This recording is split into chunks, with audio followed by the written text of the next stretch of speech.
क्या आप जानते हैं ब्राइडल मेहंदी डिजाइन्स में चेक थोड़े अलग तरीके से बनाए जाते हैं, इसलिए ब्राइडल मेहंदी डिजाइन्स बहुत ज्यादा एलिगेंट लगती है। आज मैं आपको वही बताने वाली हूँ बहुत ही इजी स्टेप में। तो सबसे पहले इस तरह से आपको horizontal and vertical lines create कर देनी है। देन इसके अंदर आपको इस तरह से क्रॉस लाइंस क्रिएट करनी है। इन शॉर्ट इसका आउटकम ऐसा आएगा कि पहले आपने स्क्वायर बनाया है, देन इस स्क्वायर के अंदर आपने क्रॉस शेप ऐड किया है। जैसे कि आप वीडियो में देख रहे हो, हर स्क्वायर में ऐसा शो हो रहा है जैसे आपने क्रॉस शेप ऐड किया हो। अब इतना कंप्लीट हो जाने के बाद आपको सारे जो क्रॉस शेप बनाए उसके अंदर छोटा सा प्लस का साइन आप लोग को क्रिएट करना है।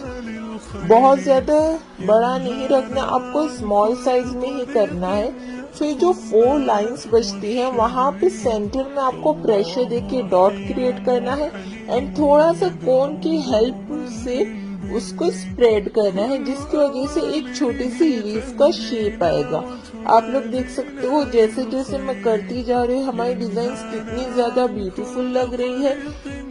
जो ब्राइडल मेहंदी डिजाइन होते हैं उसमें डिटेलिंग ज्यादा ऐड करनी होती है। आप लोग जब भी क्रिएट करें इस टेक्निक को जरूर फॉलो करिएगा।